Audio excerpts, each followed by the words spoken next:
Okay, so this is going to be a very special video for me to make. And I've had a lot of conversations with people about this topic. It's a very, very popular question that people are asking, or you might be asking yourself. And that is about what type of person that you feel you are. Who are you in general? And excuse my arrogance, but I think right now, I think I have a pretty good understanding of this whole question. And so I'm just going to talk about it. Regardless if I'm right or I'm wrong, I feel like I might be able to provide some value on this whole topic right here. And I apologize if this video is not going to be it's going to have a lot of cuts in this video. Eventually, I do plan on making them raw, like no cuts whatsoever. But for right now, just to make the video be as valuable as possible, I'm gonna have to do some cuts. Okay, so if you look around, even if you look around at all the people around you, there's gonna be people who define themselves in many type of ways.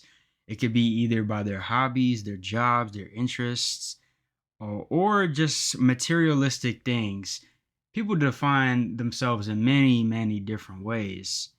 And obviously it's a very simplified way to answer the question of who you are. But I don't think that's the right answer for that question at all. Human beings in general, we're very simplistic, complex creatures.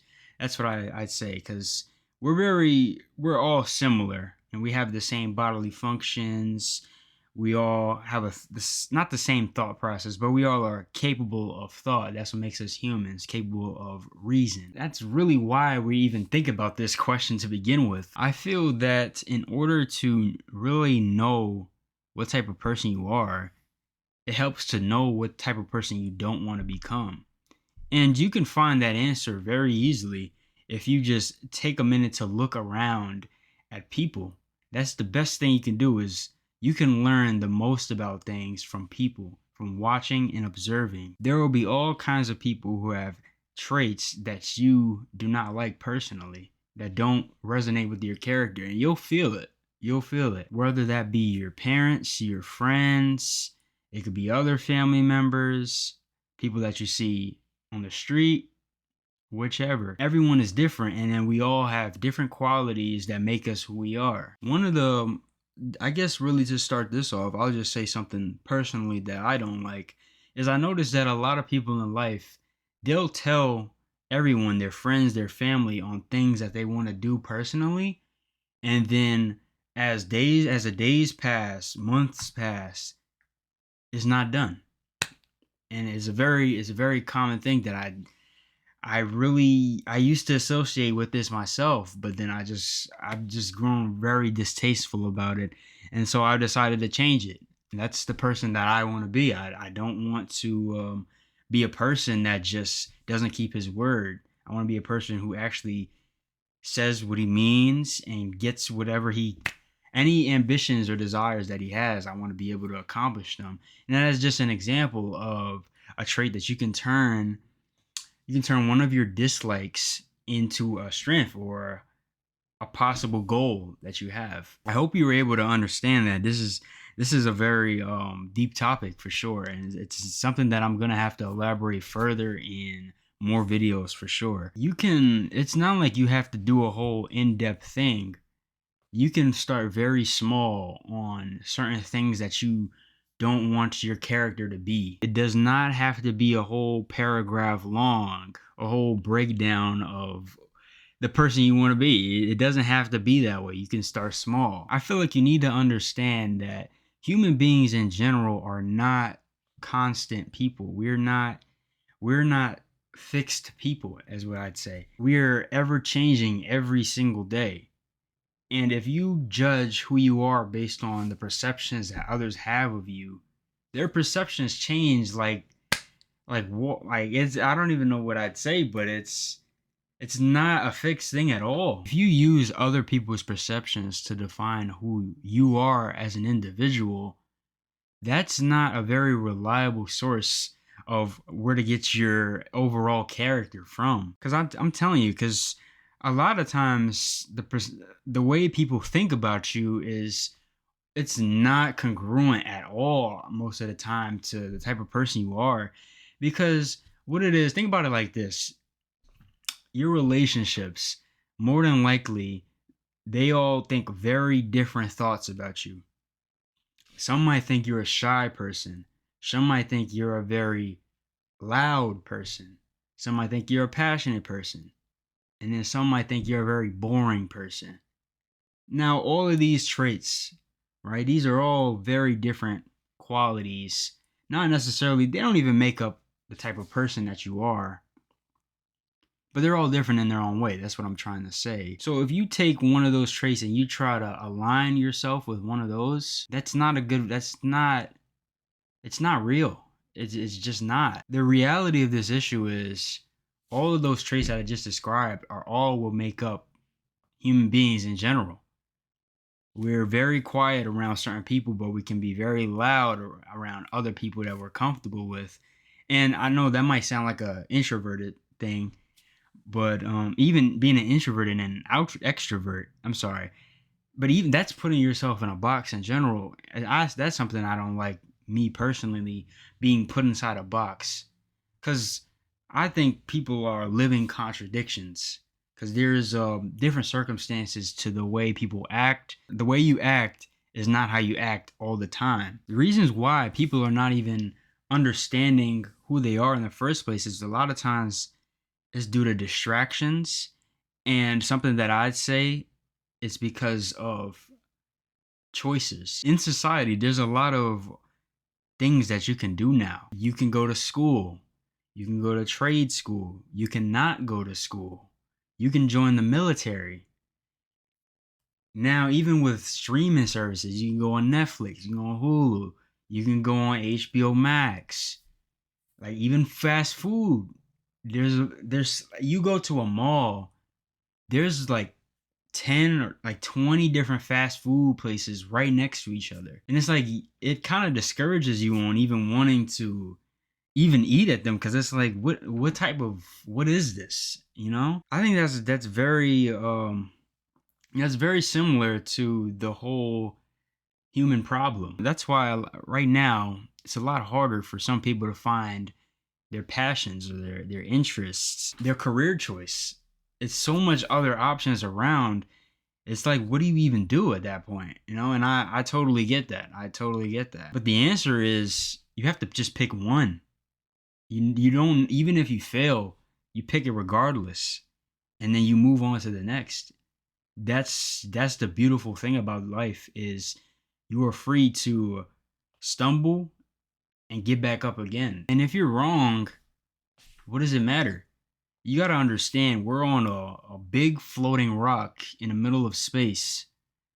Your choices and things that you make right now will not matter like 100 or 200, 300 years from now. Sometimes even trying to figure out what type of person you are, a lot of times that requires for you to actually reflect on your life as a whole, because you can find a lot of answers if you just look back at your past. Because even when you were a kid, you weren't worrying about what type of person you were. You were just existing. You were just, regardless. Well, some people actually went through things as a child. So I don't want to just, I don't just want to assume that. I went through things as a kid, definitely. But for the most part, you weren't worrying about what type of career you want to be, what person you want to be. You're just being you. So if you could just replicate that energy from when you were a child, life would probably be so much more simpler. It would.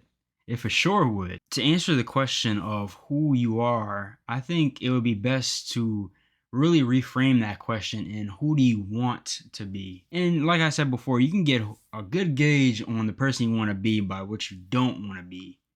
And you could look at examples from all around you for that. I guess one of you can call this me being arrogant, or I don't know, be being just, I'm not, I don't know what you call it, but one of the things that I personally, and I've had this happen to me my whole life, is people trying to tell you what to think, or people thinking that they're intellectually more superior than you.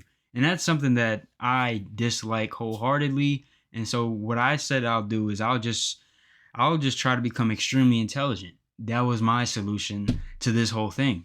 So that's what I'm still on the road to doing, and I'm never going to probably stop. It's going to be a lifelong journey of mine. That's just one example of something that you can turn into a strength. Once you start by just doing that, you're going to gain a lot of momentum. But in order to even start thinking about all of this, you have to block out some distractions. You have to really set aside some time for yourself to think.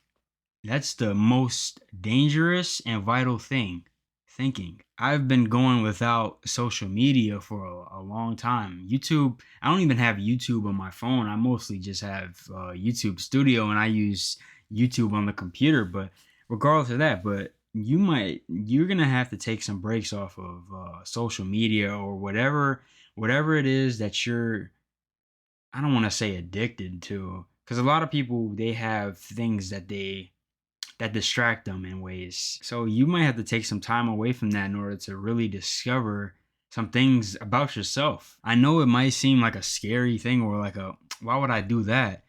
But sometimes in order to accomplish good things, you're going to require some sacrifices. That's just the way it's going to be. It's the way it's always going to be. That's what makes it actually feel earned once you do it. So here's the thing. I guess I'd say the most important thing for trying to figure out who you are is to actually try. It's to try. I know there's nothing concrete to tell you this is what you should be, this is what you do. You have to try. You have to try. Let's say the years go by, you're still wondering, oh, I don't know what type of person I am. And then a few more years go by, and then you don't even have a chance to. Let's say you're on your deathbed. It's sad. It's sad, honestly. I think if you don't try to actually figure this type of thing out, it'll never just get it like a bright light bulb in your head. Be like, oh, this is what I am. No, it takes effort. That's everything. I hope you enjoyed my rambling. And yes, this is the very first video on my channel. Hopefully it was a good one. I don't really care. I just wanted to get my thoughts out. Hopefully it might have helped you. It might not have helped you. But I'm hoping that it gave you some insight, or maybe you started to think more about the type of person you want to become. And that's really the goal I want to make for this YouTube channel. I don't want you to blindly agree with everything I say. I'd rather you disagree most of the time, because I don't think you should blindly accept anything. I think you should be skeptical. I'm sorry. Geez, English, man. I feel like you should be skeptical of everything in life. I think people of just in general, because that's how you form an understanding for yourself. I think that's a very, very good thing. That's something that I try to practice. So yeah, I really hope you enjoyed this video. So as some background, I just want to say I'm currently somebody who's trying to heavily improve their life. I hope that we can be on the same road together, I guess. I just want to leave you with that. And just try. That's the most important thing, is to act, not just fake try. I think and I'm sorry to make this even longer, but when it comes to the concept of trying, I don't think it's just as easy as just trying. I think what matters is how you try and how consistently do you try. You can take that if you want. I know that was just some, yeah, I'm quoting that.